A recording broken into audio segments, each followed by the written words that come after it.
우리 옆에 분들 바라보시면서 이렇게 인사하겠습니다. 하나님은 살아계십니다.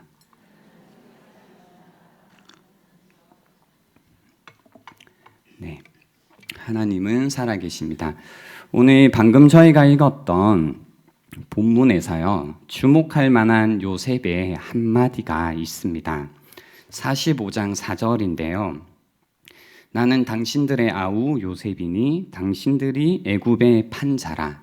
당신들이 나를 이곳에 팔았다고 해서 근심하지 마소서, 한탄하지 마소서.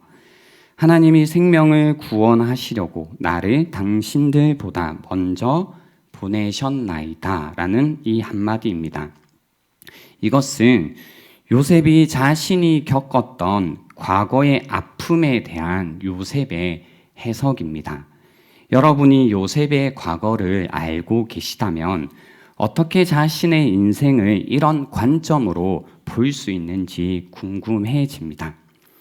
요셉이라고 하면 긍정적인 이미지가 있습니다. 꿈꾸는 사람, 고난과 역경을 견디고 그 꿈을 마침내 이룬 인물로 성공과 형통의 상징인데요. 우리는 성경을 통해 고난을 극복하고 성공한 사람으로 요셉을 그냥 이해하면 되는 걸까? 이것이 하나님이 창세기에 요셉의 인생에 개입하셔서 우리에게 주시고자 했던 메시지일까? 하나님을 믿으면 고난을 극복하고 성공한다라는 메시지일까? 그러나 만약에 우리가요, 단순하게 이렇게 이해하게 되면요, 45장 5절 말씀, 당신들이 나를 이곳에 팔았다고 해서 근심하지 마소서, 한탄하지 마소서. 하나님이 생명을 구원하시려고 나를 당신들보다 먼저 보내셨나이다 라는 요셉의 말은요, 성공한 사람이 베풀 수 있는 너그러움입니다. 그러나 이런 너그러움도 요셉이 겪은 사건을 안다면 결코 성공했기 때문에 베풀 수 있는 아량이 아니라는 생각이 듭니다. 현실은 사람들은 이럴 때 복수를 하기 때문이죠. 오늘은요, 고난을 극복하고 성공한 이야기를 넘어 요셉의 삶이 우리의 삶을 향해 전하는 메시지가 무엇인지 살펴보려고 합니다. 우리는 요셉의 아버지 야곱의 가족 간의 역학 관계를 통해 메시지를 찾아보려고 합니다. 첫 번째는요, 레아가 낳은 아들들과 야곱의 관계입니다. 창세기 34장에서 야곱과 레아가 낳은 아들들 사이에 신뢰와 사랑이 거의 상실되는 모습을 봅니다.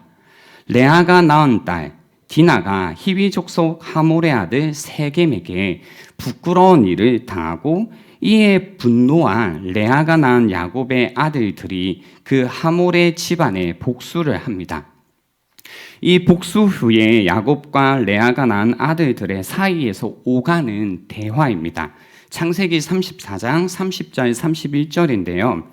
야곱이 시므온과 레위에게 이르되 너희가 내게 화를 끼쳐 나로 하여금 이 땅의 주민 곧 가나안 족속과 브리스 족속에게 악취를 내게 하였도다. 나는 수가 적은즉 그들이 모여 나를 치고 나를 죽이리니 그러면 나와 내 집이 멸망하리라 라고 하는 겁니다. 그러니까 불안에서 오는 예민함이 이 말에서 느껴집니다. 어쩌려고 감당이 안 되는 일을 했냐, 가만히 있지 그랬냐, 너희가 책임질 거냐 라는 이런 투의 말입니다. 그러자 31절에 그들이 이르되 그가 우리 누이를 창녀같이 대우함이 옳으니까 라고 대답합니다. 그러면 우리가 가만히 있었어야 됩니까? 라고 따지는 거죠. 아버지 야곱과 레아가 낳은 아들들 사이에 극도로 예민하게 대립하는 장면입니다. 이어서 창세기 35장 22절에 장자 르우벤, 레아가 낳은 아들입니다. 야곱의 첩 빌하와 동침을 하게 되고요. 그 사실을 야곱이 듣게 됩니다. 그러니까요, 레아가 낳은 아들들과 야곱의 관계가 깨어져 있다라는 겁니다. 두 번째는요, 빌하와 실바의 아들들, 야곱의 첩의 아들들과의 관계입니다. 창세기 37장 2절에 보면 이런 말씀이 있습니다. 요셉이 17세의 소년으로서 그의 형들과 함께 양을 칠 때에 그의 아버지의 아내들 빌하와 실바의 아들들과 더불어 함께 있었더니 그가 그들의 잘못을 아버지에게 말하더라라는 거죠. 안 그래도 첩의 아들로서 인정받지 못하는 그들인데 사랑받는 요셉이 형들의 잘못을 아버지에게 말합니다. 아버지는 그의 말을 듣고 형들을 더 인정하지 못하고 미워했겠죠. 요셉은 인정받지 못하는 이 자식의 마음을 전혀 알지 못하고 잘못을 아버지에게 말합니다. 그 와중에 야곱은 또 요셉을 편애합니다.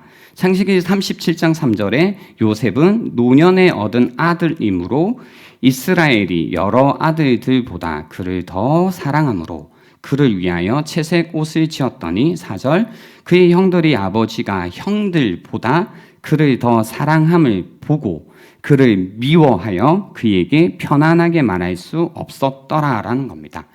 야곱은 요셉을 편애했습니다. 노년에 얻은 아들이기 때문이라고 하죠. 자기가 사랑하는 여인 라헬의 아들이기도 하고 이미 그리고 다른 아들들과의 관계가 깨어져 있기 때문이기도 할 겁니다. 편애해서 채색 옷을 입혔습니다. 발목이나 손목까지 내려오는 긴 옷입니다. 그의 형들에게 채색 옷은요, 야곱의 편애를 늘 상기시켜주는 역할을 했을 겁니다. 그 옷을 볼 때마다 형들의 마음에는 시기와 분노의 불이 타올랐을 겁니다. 사실 편애라는 것은 이 집안의 특징입니다. 이삭은 야곱보다 에서를 더 사랑했고 리브가는 에서보다 야곱을 더 사랑했습니다. 야곱은 레아보다 라헬을 더 사랑했고 이제 이런 편애가 이 가정의 특징입니다. 근데 편애는 사랑이 아닙니다. 편애는 관계를 깨트립니다. 관계의 덕이 아니라 독이 됩니다. 그래서 창세기 37장 4절에 보시면요. 그의 형들이 아버지가 형들보다 그를 더 사랑함을 보고 그를 미워하여 그에게 편안하게 말할 수 없었더라라고 전하는 겁니다. 여기에서 편안하게 말할 수 없었다라는 것은 그 다정하게 뭔가 말할 수 없었다라는 이야기입니다. 말은 관계를 드러냅니다. 가족 간의 평화가 상실되었다라는 이야기입니다. 형들 마음 가운데 있는 이 시기와 분노의 불, 이 불난데 기름 붓기를 하는 게 요셉의 꿈 이야기입니다. 37절 5절에 보시면 요셉이 꿈을 꾸고 자기 형들에게 말하매 그들이 그를 더욱 미워하였더라라고 성경이 전하는 겁니다. 관계가 멀어질 대로 멀어진 것 같은데 요셉이 꾼 꿈으로 인하여서 관계는 더욱 악화됩니다. 그렇게 부글부글 끓고 있던 증오가 어린 동생을 제거할 수 있는 기회가 생기자 거침없이 표출됩니다.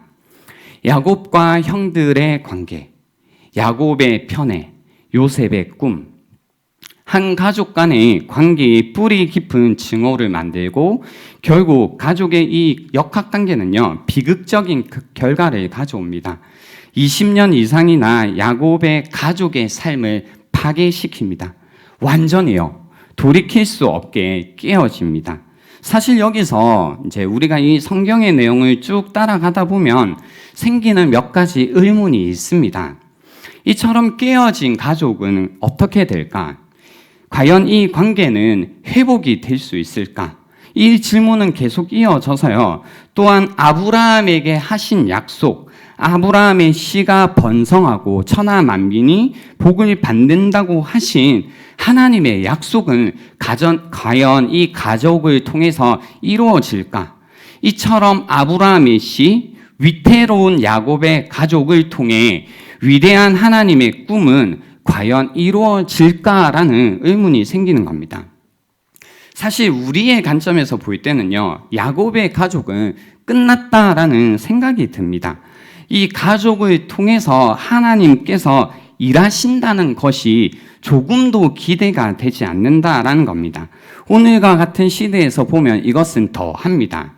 우리 시대는요, 일회용 컵, 일회용 접시, 일회용에 익숙합니다. 일회용이 익숙해진 우리는 거의 물건을요, 고쳐서 사용하지 않는 시대에 살고 있습니다. 마찬가지로 우리가 맺고 있는 관계도 일회용처럼 되어가고 있습니다. 잠시 동안 필요에 의해서 유지하다가 문제가 생기면 고치지 않습니다. 갈등이 생기면, 문제가 발생하면, 불편해지면 다시 고치지 않습니다. 한번 문제가 생기면 그것으로 끝납니다. 한번 쓴 일회용 접시를 구겨버리듯이 한번 깨어진 관계를 구겨버립니다.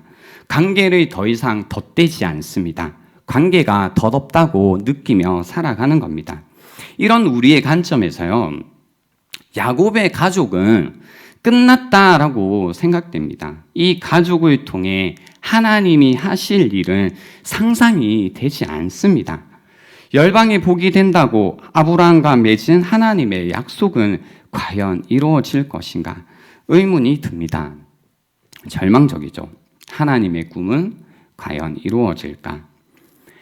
이런 절망적인 상황 속에서 하나님께서 하나님의 꿈을 이루어 가시는 결정적인 사건이 나옵니다. 바로 창세기 39장에 나오는 사건인데요. 창세기 39장에서 17살인 요셉은 애굽의 종으로 팔려가서 보디발의 집을 신실하게 섬기지만 보디발의 아내에 의해 억울한 누명을 씁니다. 다 알고 계시죠?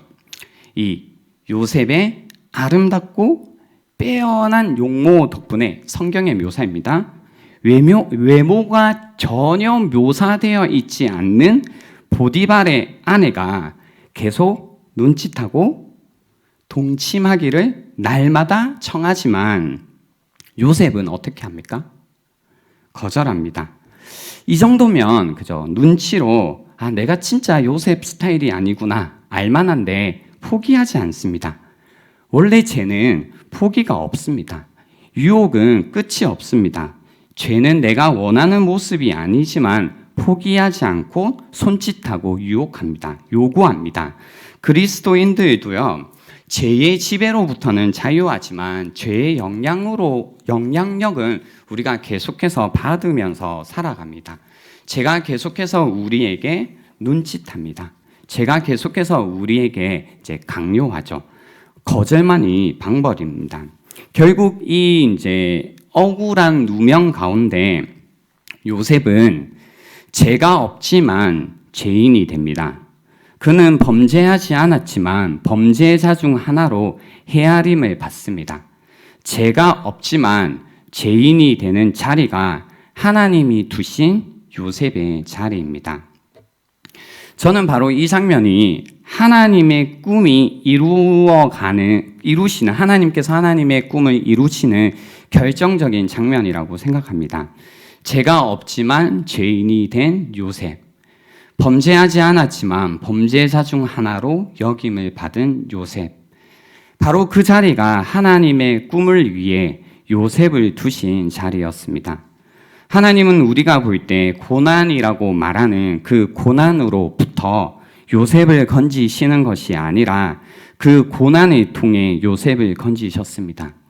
요셉의 고난을 통해 야곱의 가족을 구원하셨습니다.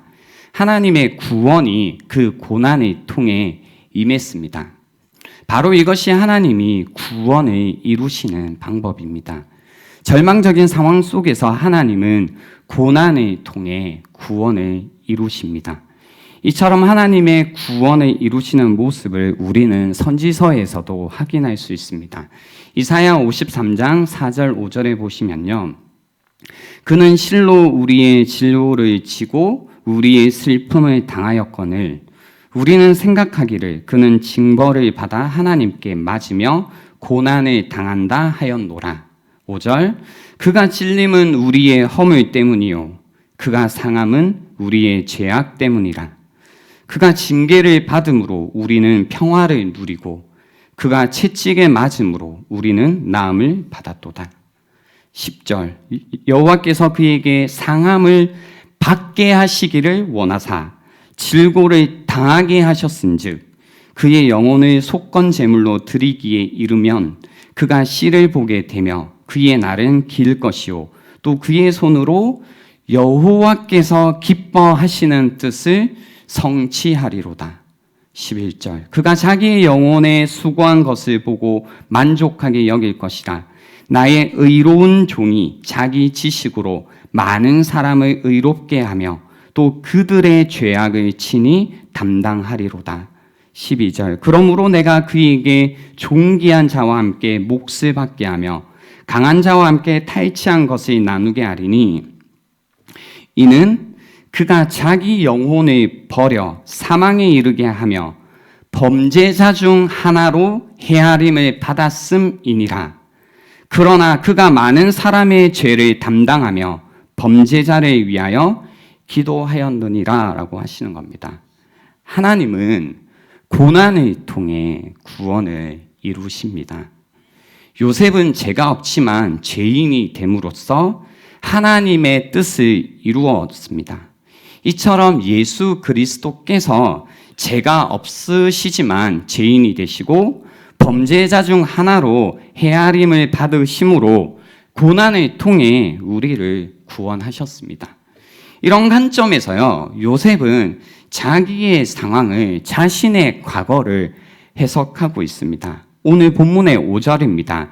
당신들이 나를 이곳에 팔았다고 해서 근심하지 마소서, 한탄하지 마소서. 하나님이 생명을 구원하시려고 나를 당신들보다 먼저 보내셨나이다 라고 해석하는 겁니다. 이제 말씀을 정리하려고 하는데요. 오늘 이 요셉의 이야기가요, 참 특이한 게요. 이 요셉의 이야기, 앞선 이야기들에서요. 그러니까 아브라함, 이삭, 야곱의 이야기에서는 하나님께서요, 이제 직접 나타나시기도 하고, 무언가를 보여주시기도 하고, 그리고 직접 말씀하시기도 합니다. 근데 갑자기요, 이 요셉 이야기로 들어오면서 하나님이 말씀하시지 않습니다. 하나님의 보이스가 없어집니다. 침묵의 순간입니다. 하나님의 침묵이요, 하나님의 부재는 아닙니다.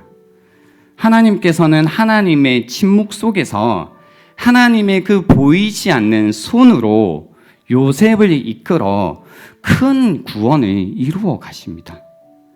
하나님께서는 침묵 속에서 십자가에서 예수 그리스도가 고난을 통해 큰 구원을 이루게 하시는 것과 동일하다라는 겁니다. 그래서 요셉을 통해 야곱과 그의 가족에게 구원이 임한 것처럼 예수 그리스도를 통해 나와 우리 가족과 온 열방에 구원을 주셨습니다. 당신들이 아니요 하나님이시라. 당신들이 아니요 하나님이시라. 그 하나님이 우리를 구원하십니다. 그러니 여러분도요, 근심하지 마시고 한탄하지 마십시오. 여러분이 어떤 상황 속에 있든지 큰 구원을 이루시는 그 하나님을 바라보시고요, 근심하지 마시고 한탄하지 마십시오. 하나님께서 구원을 이루셨습니다. 하나님이 우리의 생명을 구원하시기 위해 예수 그리스도를 보내셨습니다. 우리가 이 믿음으로 우리가 당하고 있는 고난도 바라볼 수 있어야 되고, 이 구원을 통해서 우리가 겪었던 우리의 과거도 해석할 수 있어야 된다라는 겁니다. 그렇게 될 때에 구원을 이루셨던 예수 그리스도의 그 십자가의 길을 우리도 따라감을 통해, 우리의 그 삶을 통해 하나님께서는요, 그 구원을 또 다른 사람들에게 전하신다란 겁니다. 그때 우리가 당하고 있는 구원도, 고난도 그 고난을 통해 하나님의 구원을 우리가 보게 될 것이다 라는 겁니다. 그래서 오늘 이 밤에 다시 한번요, 여러분이 어떤 상황 가운데 있든지, 어떤 절망 가운데 있든지, 어떤 말할 수 없는 사정 가운데 계시든지, 그 절망 속에서 고난을 통해 구원을 이루신 이 하나님을 다시 한번 마음으로 다시 한번 붙드는 이 시간이 될 수 있으면 좋겠고, 그 하나님으로 인하여서 여러분의 그 상황 속에서 소망을 발견하는 이 시간이 될 수 있으면 좋겠습니다. 이 하나님을 통해서 다시 한번 올 한 해 살아왔던 우리의 인생이라는 것을 다시 한번 바라보고 해석할 수 있는 이 밤이 될 수 있으면 좋겠습니다. 우리 이 시간 함께 찬양하고